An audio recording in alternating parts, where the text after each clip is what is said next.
ನಮ್ಮ ರಾಜ್ಯ ಅತ್ಯಂತ ಶಾಂತಿಯುತವಾಗಿ ನಡೆಯುತ್ತೆ ಅನ್ನೋ ಮಾತನ್ನ ಹೇಳಲಿಕ್ಕೆ ಬಯಸ್ತೇನೆ.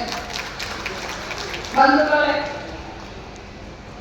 ಇವತ್ತು ಪ್ರಸ್ತುತ ಘಟ್ಟದಲ್ಲಿ ರಾಜ್ಯ ಸರ್ಕಾರದಲ್ಲಿ ಒಬ್ಬ ಮಹಿಳಾ ಮಕ್ಕಳ ಕಲ್ಯಾಣ ಇಲಾಖೆಯ ಸಚಿವೆಯಾಗಿ ಹಿರಿಯ ನಾಗರಿಕರ ಸಬಲೀಕರಣ, ವಿಶೇಷ ಚೇತನರ ಸಬಲೀಕರಣ ಸಚಿವೆಯಾಗಿ ನನಗೆ ಕೊಟ್ಟಂತ ಜವಾಬ್ದಾರಿಯನ್ನ ಅಚ್ಚುಕಟ್ಟಾಗಿ ಪ್ರಾಮಾಣಿಕವಾಗಿ ನಿಷ್ಠೆಯಿಂದ ತಮ್ಮೆಲ್ಲರ ಸೇವೆಯನ್ನ ಮಾಡ್ತಾ ಇದೆ.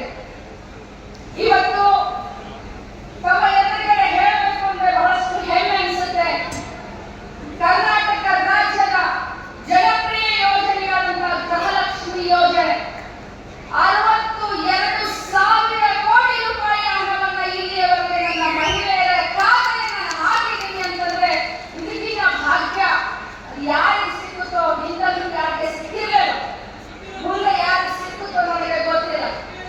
ಆದ್ರೆ ಬಂಧುಗಳೇ, ಒಬ್ಬ ಮಹಿಳೆಯಾಗಿ ಇವತ್ತು ಒಬ್ಬ ಮನೆಯ ಯಜಮಾನಿಗೆ ಆರ್ಥಿಕವಾಗಿ ಸಬಲೀಕರಣ ಮಾಡಬೇಕು, ಆರ್ಥಿಕವಾಗಿ ಅವರನ್ನ ಮೇಲೆತ್ತಬೇಕನ್ನುವಂತ ಒಂದೇ ಒಂದು ಕಾರಣದಿಂದ ಪ್ರತಿ ತಿಂಗಳು ನಮಗೆ 2,000 ರೂಪಾಯಿಯನ್ನು ಹಾಕ್ತಾ ಇದ್ದೇವೆ.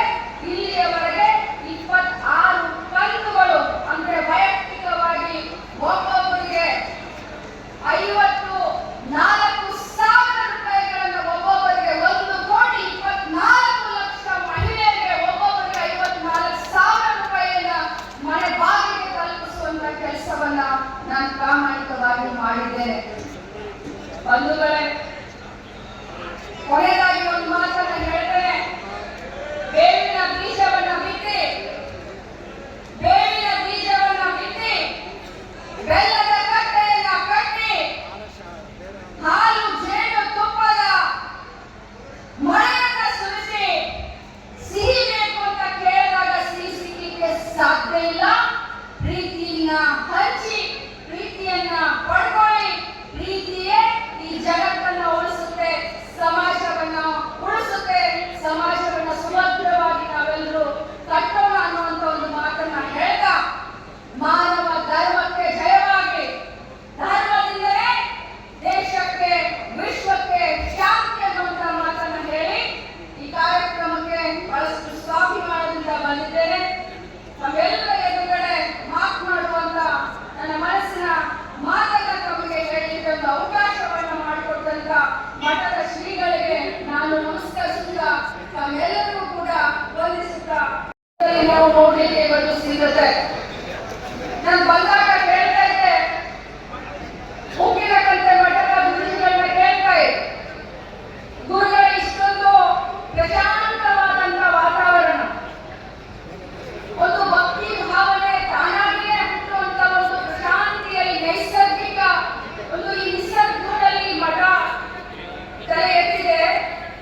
ಈ ಮಠಕ್ಕೆ ಎಷ್ಟು ವರ್ಷ ಅಂತ ಕೇಳಿದಾಗ ಹೇಳಿದ್ರು 700 ವರ್ಷದ ಪರಂಪರೆ ಈ ಮಠಕ್ಕಿದೆ ಅಂತ ಹೇಳಿ ಸ್ವಾಮಿ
ಈ ಕಲಿಯುಗದಲ್ಲಿ ಹೇಗಾಗ್ಬಿಟ್ಟಿದೆ ಅಂತ ಹೇಳಿದ್ರೆ ಆ ಶಿಷ್ಯರಿಗೆ ಕೈ ಮುಗಿದು ಗುರುಗಳು ನಾನು ಹೇಳಿದ್ನ ಕಲಿಯಪ್ಪ, ನಿನ್ನ ತಂದೆ ತಾಯಿಯ ಆಸೆಯನ್ನ ಪೂರ್ತಿ ಮಾಡು, ನಿನ್ನ ಭವಿಷ್ಯವನ್ನ ಉಜ್ವಲ ಮಾಡು, ನಿನ್ನ ಕೈ ಮುಗಿದು ನಾನು ಹೇಳಿದ ಮಾತನ್ನ ಕೇಳಪ್ಪ ಅನ್ನುವಂಥ ಪರಿಸ್ಥಿತಿ ಕಲಿಯುಗದಲ್ಲಿ ಇವತ್ತು ಬಂದಿದೆ. ಇಂಥ ಸಂದರ್ಭದಲ್ಲೂ ಕೂಡ ಶಿಕ್ಷಣ ದಾಸೋಹ, ಅನ್ನ ದಾಸೋಹ, ಕೃಷಿ ದಾಸೋಹ, ಆರೋಗ್ಯ ದಾಸೋಹ, ಆಶ್ರಯ ದಾಸೋಹ, ನೊಂದು ಬಂದಂತ ಮನಸ್ಸಿಗೆ ನಮ್ಮ ಮಠಗಳು, ನಮ್ಮ ಗುರುಗಳು ಒಂದು ಸಾಂತ್ವನವನ್ನ ಹೇಳುವಂತ ಕೆಲಸವನ್ನ ಮಾಡ್ತೇವೆ. ನಿತ್ಯ ನಿರಂತರ ದಾಸೋಹವನ್ನ ಯಾವುದಾದ್ರೂ ಮಠಗಳು ಮಾಡ್ತಾ ಇದ್ದಾವೆ ಅಂತಂದ್ರೆ ಅದು ನಮ್ಮ ಮಠಗಳು ಅಂತ ಬಹಳಷ್ಟು ಹೆಮ್ಮೆಯಿಂದ ಇವತ್ತು ಹೇಳಲಿಕ್ಕೆ ಬಯಸ್ತೇನೆ ಬಂಧುಗಳು. ಹೌದು, ನನಗೆ ನಮ್ಮ ವೀರಶೈವ ಲಿಂಗಾಯತ ಧರ್ಮದಲ್ಲಿ ಹುಟ್ಟಿದ್ದಕ್ಕೆ ಬಹಳಷ್ಟು ಅಭಿಮಾನ ಇದೆ. ನಾನು ನನ್ನ ಧರ್ಮವನ್ನ ಪೂಜಿಸ್ತೇನೆ, ಜೊತೆಯಲ್ಲಿ ಬೇರೆ ಧರ್ಮವನ್ನ ಪ್ರೀತಿಸ್ತೇನೆ ಅಂತ ಬಹಳಷ್ಟು ಗಟ್ಟಿ ಧ್ವನಿಯಲ್ಲಿ ಹೇಳಲಿಕ್ಕೆ ಬಯಸ್ತೇನೆ. ಯಾಕಂತಂದ್ರೆ ನಾವು ಬಸವಣ್ಣನವರ ತತ್ವದಲ್ಲಿ, ಬಸವಣ್ಣನವರಿಗೆ ನಿಷ್ಠೆಯಿಂದ, ಪ್ರಾಮಾಣಿಕತೆಯಿಂದ, ಬದ್ಧತೆಯಿಂದ ಸಮಾಜಮುಖಿಯಾಗಿ ಇವತ್ತು ನಾವು ಕೆಲಸಗಳನ್ನ ಮಾಡ್ತಾ ಇದ್ದೇವೆ. ಈ ಸಮಾಜವನ್ನ ಬಹಳ ಮುಂದೆ ತೆಗೆದುಕೊಂಡು ಹೋಗಬೇಕು.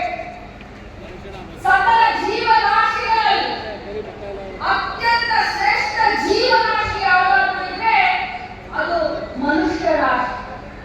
ಹೆಚ್ಚಿನ ವಿಡಿಯೋಗಳಿಗೆ ಪ್ರತಿಧ್ವನಿ ಯೂಟ್ಯೂಬ್ ಚಾನೆಲ್ ಸಬ್ಸ್ಕ್ರೈಬ್ ಮಾಡಿ, ಬೆಲ್ ಐಕಾನ್ ಕ್ಲಿಕ್ ಮಾಡಿ.